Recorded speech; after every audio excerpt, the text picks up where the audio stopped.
The N division from Hyundai is known for producing some pretty exciting cars like the Kona N, the Elantra N, and what they used to produce, the Veloster N. But today we're going to talk about the Tucson N line. That's right, this is the 2024 Hyundai Tucson N line, and this one's a little different. Let me show you what I'm talking about.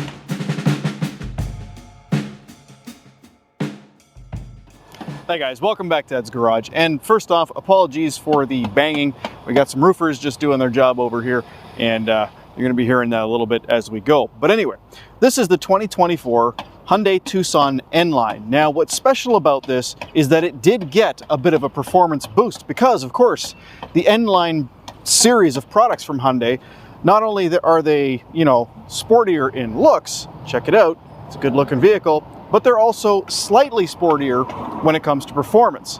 Now, what I mean by slightly sportier is, well, the N version of Hyundai's products are full-on performance vehicles, but the N line version is just a little bit of better performance than the rest of the lineup.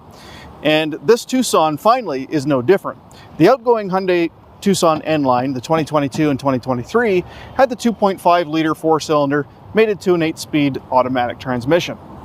This one has a 1.6 liter turbocharged engine mated to a 6-speed automatic transmission. Now you're probably wondering, well, the difference between a 2.5 naturally aspirated and a 1.6 turbo can't be that different, can't be that much, and going from an 8-speed down to a 6-speed doesn't seem to make sense. Well, here's why it does.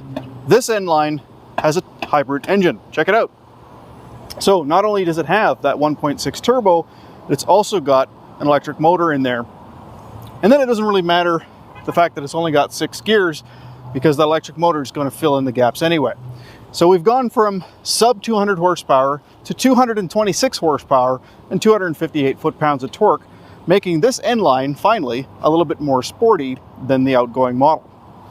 But what I want to talk about today is all of the features that comes with this vehicle, some of the styling. So what we're going to do is we're going to start at the front, work our way to the back, and then jump inside and see what sort of features it comes with. So for its 3rd year in production, the Tucson doesn't really get any sort of facelift or anything like that. However, there are some changes in some of the features, obviously, especially on this one with the different engine and transmission combination. But as far as the exterior looks go, they're all basically the same as the previous year of this model. So starting with the front, you got the really cool LED daytime running lights built into the grille. That's quite unique of the Tucson and the Santa Cruz. There's not really any other cars that do that just yet.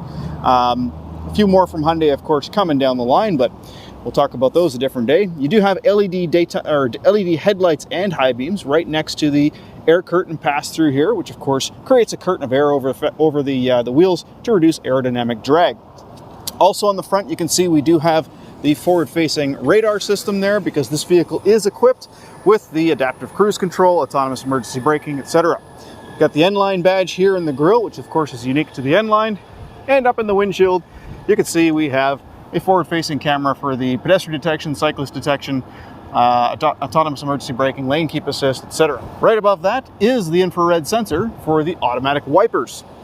All right, coming down the side here, you can see we have 19-inch aluminum alloy wheels, so same wheels as last year, wrapped in Michelin Total Performance tires. Now these are an all-season tire. They're not winter rated, so just so you're aware. They're a 235, 55, R19.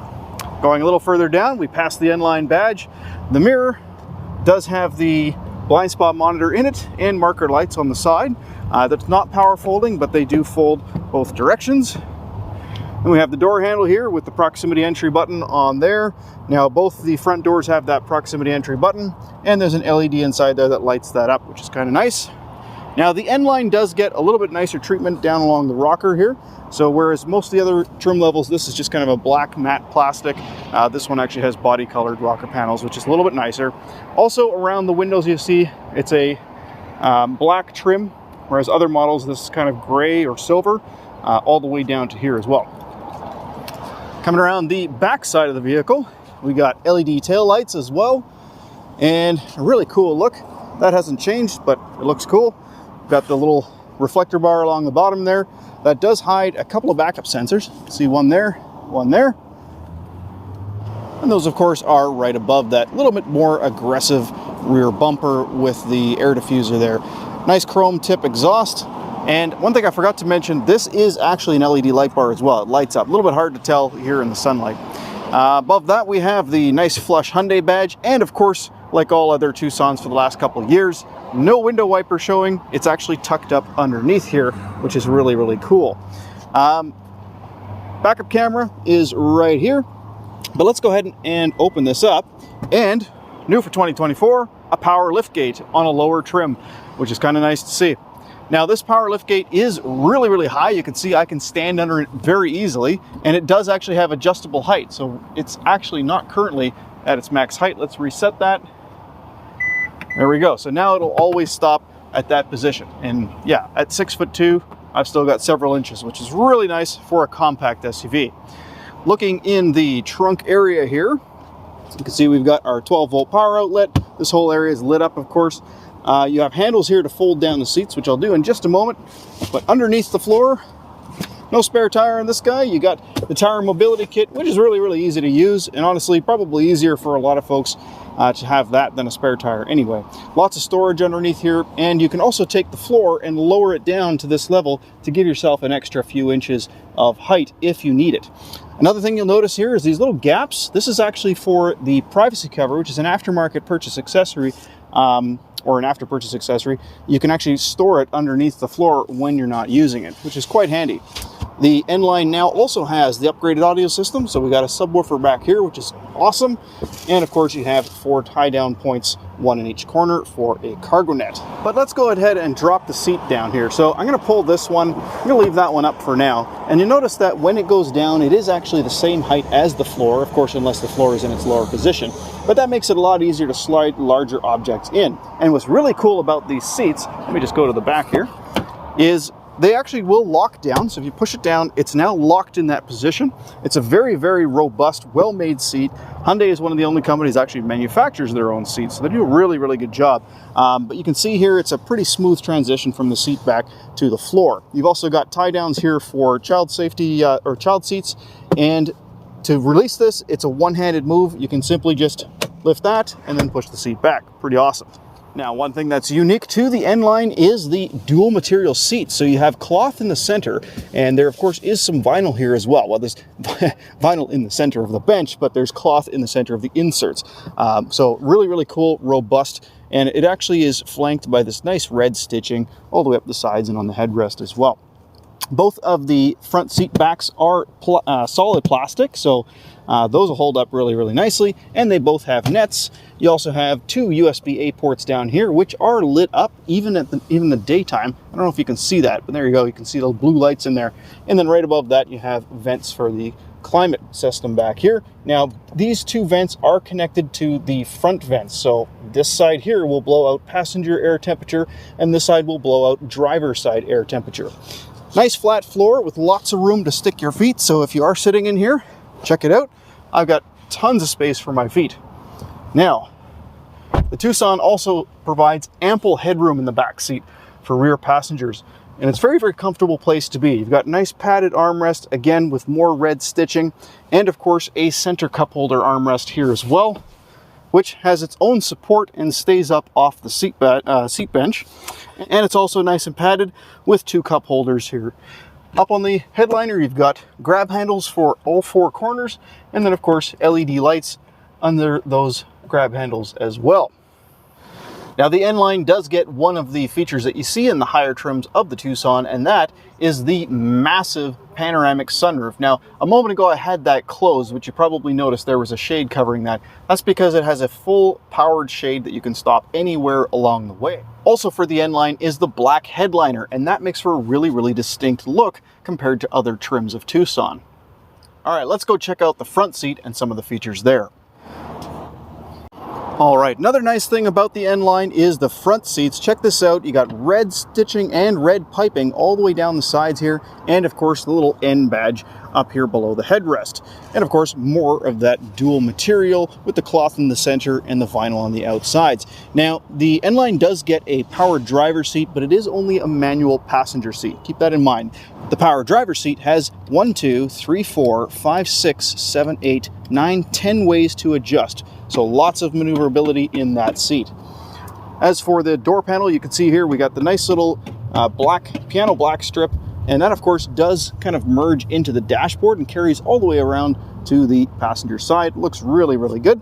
More of that red stitching here, a little bit more piano black, and that's right above your Bose speaker. Now it is a Bose enhanced audio system with 8 speakers, including the center channel and the subwoofer that we saw in the back there. You also have some red stitching in the steering wheel and a N-line specific steering wheel with perforated leather on the grips, as well as the N badge along the bottom. Also specific to the N-line is the cool little graphic on the right side of the dashboard there. Now, one of the great features of Hyundai's hybrid vehicles is the ability to jumpstart themselves. This vehicle doesn't have the traditional 12-volt accessory battery like pretty much every other vehicle in the market. What it does is it has a segment of the main hybrid battery that acts as a 12-volt battery, powering all of the accessories in the vehicle. So if you accidentally kill that battery, it's a simple matter of pressing a button, which you can see right here, 12-volt reset. So that's pretty cool. That's a really nice feature. Next to that, we have the button for the tailgate, the dimmer switch, and above it we have the traction and stability control. On the door panel, there really isn't anything too special, just window and mirror controls there. Nice sort of black chrome handles though. You're going to find on the N-line there's a lot of blacked out stuff. So whereas in other trim levels, for instance, there's going to be, for instance, some silver along here, on the N-line it's just all black. Sorry about the plastic. This is a brand new vehicle. It's going to be delivering to a customer today. You can see we have nice aluminum pedals, and right above that we have our tilt and telescopic steering wheel. So lots of good maneuverability there. And check out how much headroom we've got. I'm 6'2". I've got the seat currently all the way down, so you can see I've just got a ton of headroom and loads of legroom. I can really, really stretch out in this car. As far as what's on the steering wheel though, we have on the left-hand side our voice recognition button. Now that of course works with the built-in system as well as Apple CarPlay and Android Auto. Don't mind the flicker, guys. That's not actually happening in real life. That's just the screen refresh rate of the screen and the refresh rate of my camera. The mode button here switches between where music is coming from. So AM, FM, stereo, Sirius XM satellite radio, that sort of thing. You got your volume button here, which is also a mute. Your next song, previous song, or next station, previous station in your preset list. You got your answer button here and a customizable button. So if we hold that down, we can actually get to the settings for that, which I'll show you here. Sorry about the glare. Again, that is just because there is some protective plastic on here. But anyway, you've got reject end call, change hands-free calling device, privacy mode, voice memo, home screen, map, etc. We always put that to home screen because that's a quick way of getting back to the home screen on the infotainment screen. On the right-hand side here, we have our buttons to control the center of the instrument cluster, which I'll get to in a moment. We have our lane keeping assist button here, so that's at any speed. You can press that button and the vehicle will do its best to maintain its position in the lane. What's really nice about it is you don't actually have to use your cruise control. So you can set it up to do lane keeping assistance, and you can control the gas and brake yourself. You don't have to rely on cruise control to do that. Now, however, there is right beside that, so you can press this button right here to set your speed and turn cruise control on initially. And then below that you have your resume or adjustment button here. So you can pause resume by pressing that in, and you can adjust the speed in increments of 1 or 10 if you hold it. Below that you have your distance here. So this will change the distance that this vehicle follows the car in front of you, which it does of course dynamically for different distance levels. All right, moving on to the center console. Again, we have that beautiful red stitching. And if we open that up, you can see we have nothing inside there, just a bunch of space. Right above that, we have more piano black, fortunately or unfortunately, depending on whether or not you like it. But we have our power e-brake. This is also automatic, guys. So if you put the car in park on a hill, even if you're not on a hill, actually it'll turn the e-brake on, which is kind of cool. You got your auto hold function, which stops the vehicle from moving when you take your foot off the brake until you press the gas. And of course, we have our transmission controls. Now we have fly-by-wire transmission controls, so park, reverse, neutral, drive. And what I love about this system is that if your seatbelt is on and you take your seatbelt off and open up the driver's door, it'll quickly jump back into park for you if you've forgotten to do that.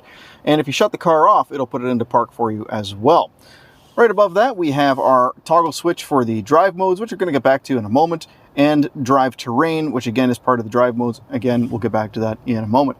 You got heated seats in this vehicle, and heated steering wheel, and hill descent assist. So the hill descent assist works up to 40 kilometers an hour. So if you let off the brake up to 40 kilometers an hour with the hill descent assistance on, essentially what it'll do is it'll maintain your descent speed.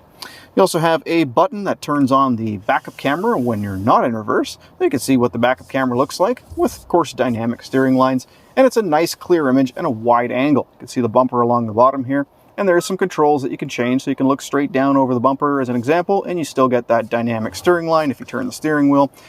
There's also a brightness contrast thing. You can also have the rear view camera stay on when you put it into forward, and you can also change whether or not you want to have the rear view parking lines, which is what you're seeing right there.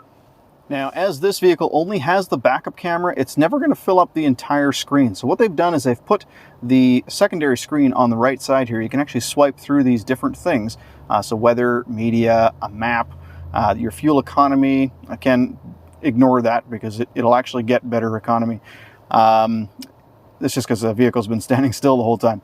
It also shows where energy is coming from, going to, how much the electric motor is being used, your time, compass, where also that's customizable. I like that one. And then a calendar, which will come up with BlueLink enabled. Now, if you're wondering why the calendar and the weather weren't working, as I mentioned, that's part of BlueLink. So BlueLink is Hyundai's free telematics system. You get it free for 3 years, but quite frankly, they may just make that free forever, because I don't think anybody's paying for that in Canada or America yet. I could be wrong. But it is at least free for 3 years. It allows you to remote start the car, find it on a map, unlock the doors, lock the doors, all from your cell phone. It also provides you emergency services response in the event of a collision automatically. And then, of course, there's a couple of buttons up on the headliner here, one for calling roadside assistance and one for emergency assistance, like calling 911. Let's get back to the console. So a little bit of storage area here to put your phone. You got a USB port there for Android Auto, Apple CarPlay, or just connecting a device to your screen. You've also got a 12-volt port and another USB port for charging devices. All right, so I could see just how shiny the piano black is. You can see me in the reflection there, but what we do have here is a really, really nice dual zone climate control system. Very, very responsive buttons. All right, it's 3 levels of automatic climate control, which is awesome. So if you don't want that fan blowing in your face, but you don't want to turn it on, turn off automatic, you can leave it on automatic, just reduce the intensity of it. You have a driver only mode, which shuts the entire right side of the system off. And you also have the ability to turn on and off your front defrost, AC, fan speed, and where fans, or where the air is coming from. So these buttons here, I actually recommend to my customers not to touch them, because all of that will disable the automatic system. And it does have automatic defrost anyway, so you don't actually have to turn that on. There's also a diffuse button here, which again will also turn off auto, which I really wish Hyundai would change. But what diffuse does is it actually just pumps the air through these tiny little holes in the dashboard you can see here. There's some on the other side here as well. And that just stops the air, again, blasting in your face if you don't want it to. But of course, you can just move the vent as well. You got your rear defrost button here, the sync button, which will just synchronize both temperatures to the same temperature as the driver. You have your recirculation and fresh air. Now, the recirculation is automatic when you enter a tunnel or when you use the windshield washer fluid, so you don't have to smell the tunnel or the washer fluid. That's a pretty smart little feature there. All right, before we talk about the screen, let's look at what's behind the steering wheel. So first off, the stock. So you have the turn signal stock here. We'll just get it focused in on that if I can. So the turn signal stock on this one, you'll notice it does have automatic headlights, but you can actually turn the headlights to the on position and it'll just turn off all the lights anyway when you shut the car off. There is also automatic high beams, which is great. So if it detects a car in front of you, it will turn the high beams off, assuming you have this in auto as well. Unfortunately, the auto high beams do not work if you have the headlights in the full on position. Of course, you have the momentary turn signal, which will flash 3, 5, or 7 times, depending on how it's set up. On the back of the wheel itself, you have the paddles for shifting gears, so you can actually put the vehicle into sport mode and shift gears manually using the paddle shifters. And on the right-hand stock, of course, as I mentioned, you do have automatic wipers, and there's a different intensity level here. So if you find it's a little bit too aggressive, you can just drop it down a little bit, and vice versa. Now, the end of the stock is the rear wiper. However, you can also set the car up to automatically turn a rear wiper on when the front wipers are on. That's pretty cool.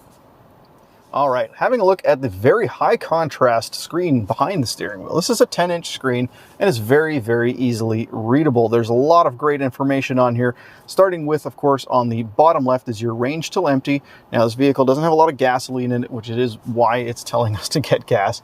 And then on the right-hand side is your battery level. Now, you can't really affect this at all. I mean, if you drive carefully, obviously this will stay a little bit higher, but this is completely controlled by the car. So when the vehicle charges and when it discharges is not controllable by the driver. You can see we are currently in EV mode though, and again, that is automatic. So if the vehicle is determined that it's got enough battery power and you're not really moving very fast, it's going to put it into EV mode. If you're driving up to about 115 kilometers an hour, there are going to be times when it dips into EV mode as well to save fuel. So that's pretty cool, but it's all automatic. Above that here, you can see we've got 4 different menus, and I can actually cycle through those menus by pressing the button on the steering wheel right here. So the first menu is sort of our current drive conditions, so what's actually happening around the road, whether or not we have cruise control on, whether we're drifting over lines, that sort of thing, or if it detects a car in front of us, it's all going to show up on this screen. If I press that top button that I pointed out a moment ago, it takes us to our drive info. So this is our current trip. So it has the current trip distance, average liters per 100 kilometers, and how long the vehicle's been running. If I drop it down one, and I'm using the little toggle switch right underneath this button here. This is an up and down button. It's also a press in button if you want to reset something. So you'll notice here, since refueling, I just reset it by holding down the OK button. So yeah, we have our drive info, since refueling trip computer, and then our accumulated trip computer, and I'll reset that as well for the new owner.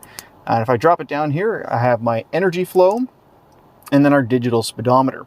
If I press that top button again, it bumps over to a compass, which if we're navigating will actually show us our turn-by-turn directions. And if I bump it over one more time, we have our current all-wheel drive information.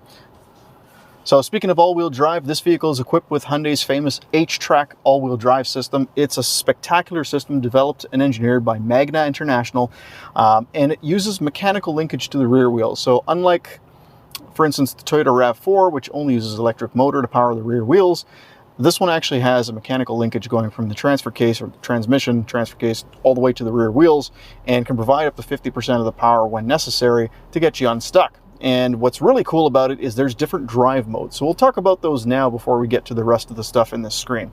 But essentially what I'm going to do is I'm going to press this button right here, which will, well, it's actually a toggle switch, sorry, which will cycle between 3 different drive modes. So you can see currently we're on Eco. And if I pull that little toggle switch down one, it puts it into Sport. Now, Sport, not only does it make the screen look a little bit more sporty, it also tightens up the steering wheel and gives us a little bit more low-end kick, and also tries to put a little bit more power to the rear wheels. If I go down one more time, it puts it into Smart, and Smart mode will essentially go between a Sport and an Eco mode depending on how we're driving. It'll do that automatically and dynamically, and that's pretty cool. If I press the Drive Terrain button next to that toggle switch, I can drop it down to Snow mode, Mud mode, and Sand mode. Now, all 3 of those modes will lock the center differential in varying degrees, and it'll also change how aggressive the traction control is. It'll also change the shift points, especially in Snow mode, will always basically start you off in 2nd gear, or essentially provide you a little bit less power from the electric motor to prevent any sort of slipping. Now, if I press that button again next to the toggle switch, I can put it back into a different drive mode. And you'll notice there are 3 different screens here for the background of the instrument cluster. However, there's actually 4, because I can put it in cube mode by going into the vehicle settings into cluster. I can enable cube mode, which of course shows us just a digital speedometer here and a liters per 100 kilometers also digitally on the right hand side. Now, the only other things to see in this screen here using the toggle switch again are the tire pressure monitor and the engine temperature.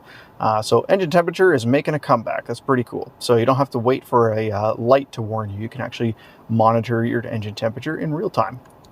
And then if I press that top button one more time, it just bounces back over to this screen here. And this screen actually still looks a little bit different now that we're in cube mode as well. So we're gonna leave it on that for now. All right, moving up to the rear view mirror. It is just a manual mirror with a little toggle here for dark mode. And then above that, we have controls for our interior lights for when the door is open or just all the time. And then these are also individual map lights. And then of course our control for our sunroof. So this controls not only the sunshade, but also the glass. So we're gonna wait for the shade to open up automatically here all the way. There we go. And now if I want to control just the glass, I can actually just push it back one more time here, and it opens up the glass. You can see just how far it goes. It's pretty good. It's very wide, which is nice. Now if I want to close just the glass, I'm going to push this button forwards just halfway, and it closes just the glass. But if I want to close the glass and the shade, I'm going to push it forwards all the way, just like that. And now it's closing the shade as well. However, we can also push this button straight up if we just want to vent the air. So there we go, we've just vented. I can press it straight up again to close that, and I'm gonna go ahead and close the sunshade again. All right, so let's talk about this 10-inch infotainment screen. Now, what's really nice about both of these screens here is that they are non-polarized. So if you're wearing sunglasses that are polarized, you're still gonna be able to see these screens quite easily. They've also got a nice matte finish to reduce glare. But all the way on the left here, you can see we've got our home screen. So this is the screen that it'll go to if you press the home button twice. So if I press this home button now up here, it's going to take us to this screen. But if I'm in the map screen, for instance, and I press the home, that's 1, takes us here, 2, takes us here. So we have our clock, our media currently, what's playing, and then on the right-hand side, our map. And of course, when we have BlueLink set up, we'd actually also get our weather information up here as well. So it's kind of nice. Any one of these things that I touch will actually bring up the equivalent application. So if I tap on the map side, it actually brings up the map screen. And you'll notice it brought it up in split screen mode. So if I want to make this map full screen now, I can just hit this button here and boom, we got full screen. The map itself, we can adjust from 2D to 3D, which is nice, sort of perspective mode. We can also adjust for north up all the time or north, whichever way the map is facing.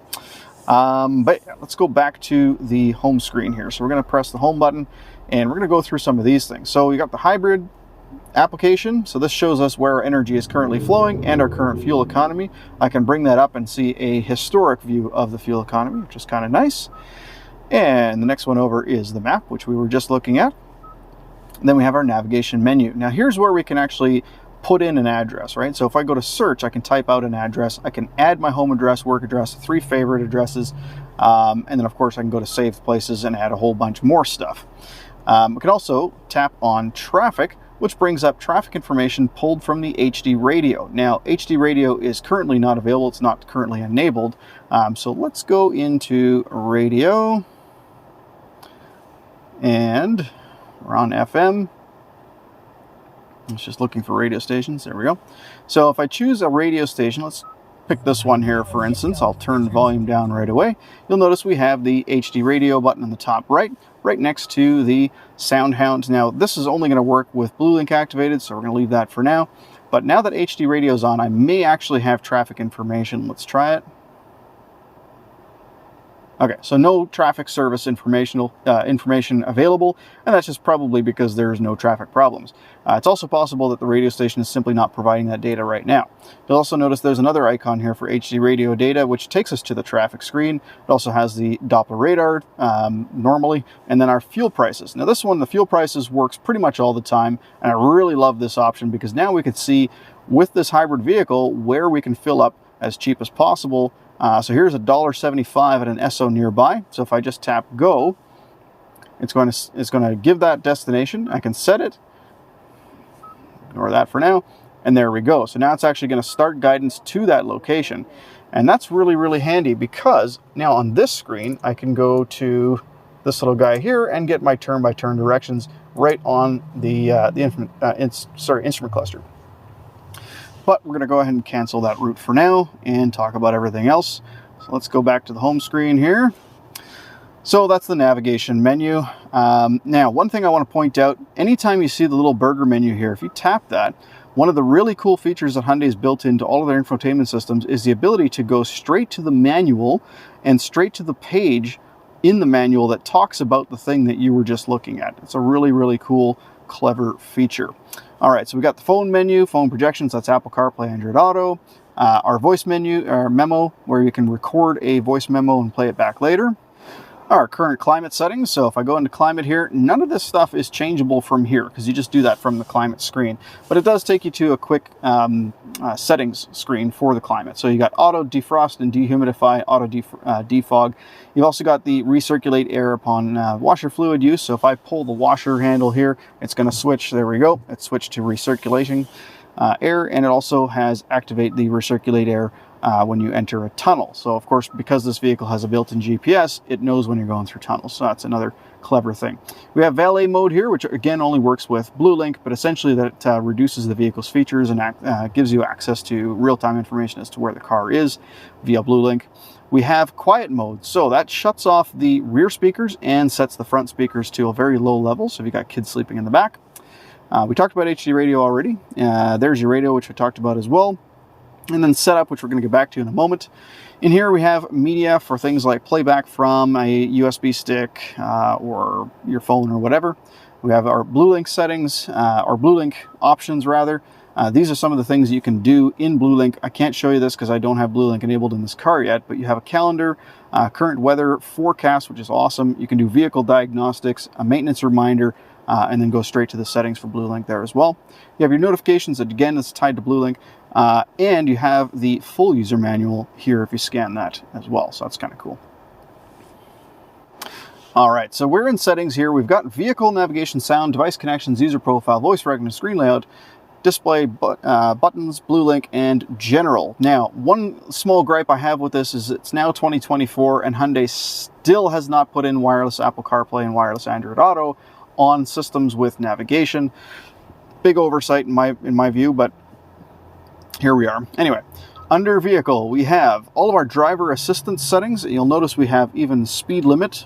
So there's speed limit assist, which will automatically adjust the speed if it thinks you're going too fast. So I usually leave that disabled, but you can offset it. So if you have a driver that, prefers to drive 5 or 10 kilometers over or below the speed limit, you can adjust as such. And then you have warning timing, so how quickly it warns you, like how early it warns you if it notices something's unsafe. Warning method, you have haptic steering wheel vibration if you're, like, for instance, crossing a line, or if you're backing up and it's detecting something behind you. You have audible safety, lane warnings. You have driving safe priority, so it's it's going to lower the volume of the stereo if you're in reverse or whatnot, or if it detects that you're getting close to an object. You also have parking safe priority, so it lowers all other volumes when the parking assist view is active. So sorry, this one was if the vehicle detects a potential safety issue, and this one is when you're parking. You have your driver attention warning system, so your leading vehicle departure alert. So if a car in front of you starts to drive off and you haven't moved yet, it'll tell you. So if you're at a green light, you don't get honked at. You also have inattentive driving warning. So this will play a warning if it determines that the driver is becoming inattentive. So if you're doing a lot of drifting across the lane, the car might think that you're getting tired. You have forward safety assist. Active assist provides warning vehicle control when risk of forward collision is detected. You have lane safety assist, so automatically assists with steering to help prevent the vehicle from leaving the lane. Of course, you can set that to warning only or turn it off completely.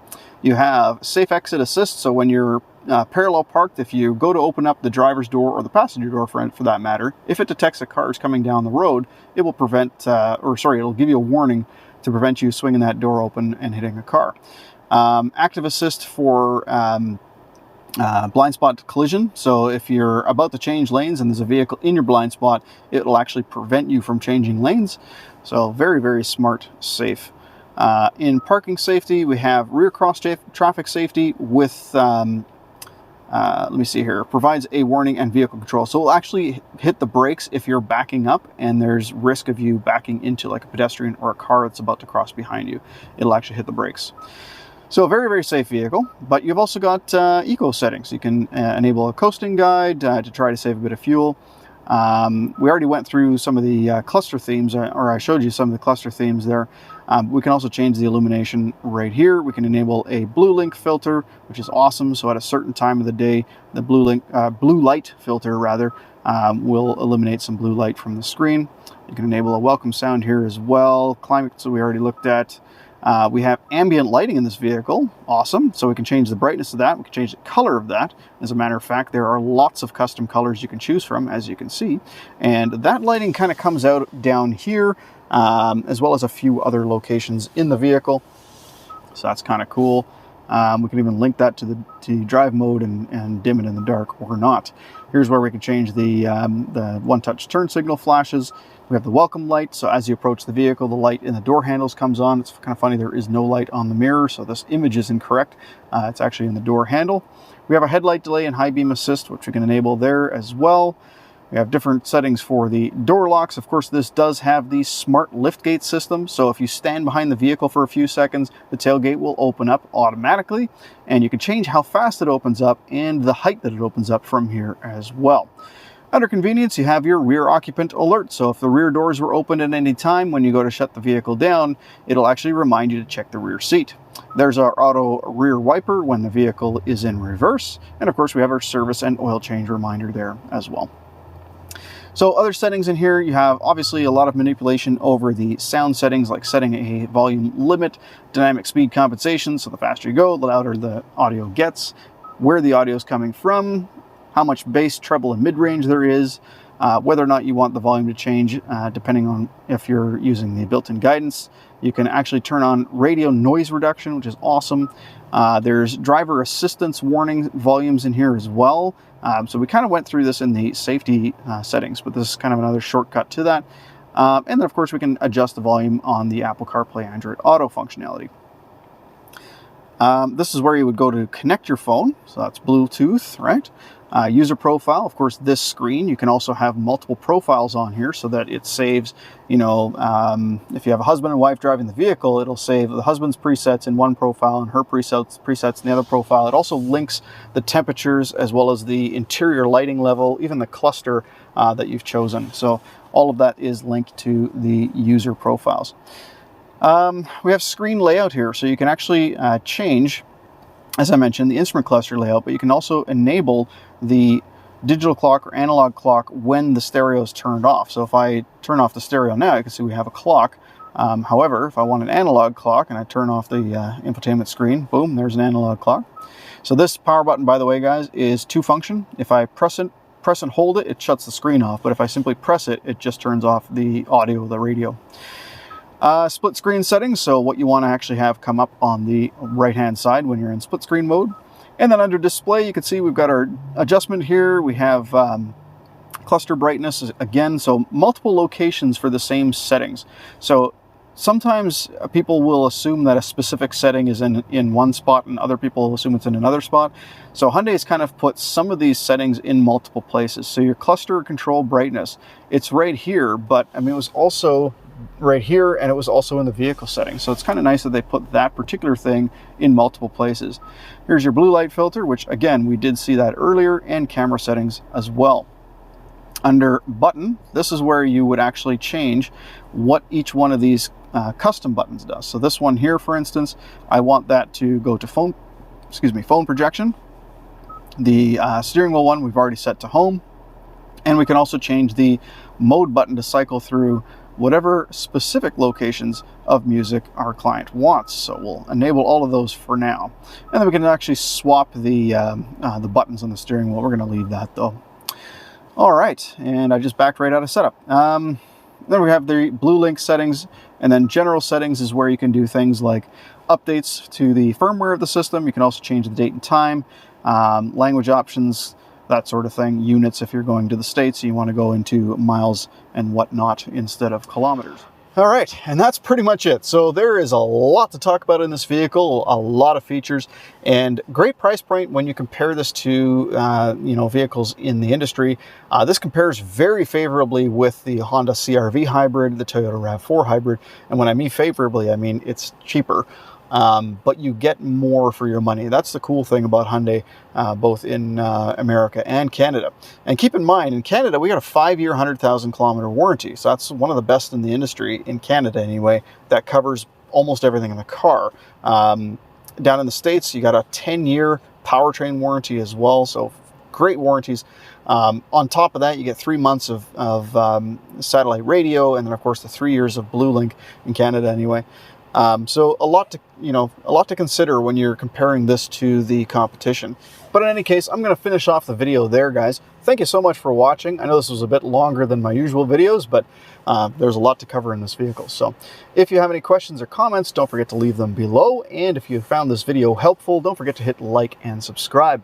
Until next time, thank you so much for watching.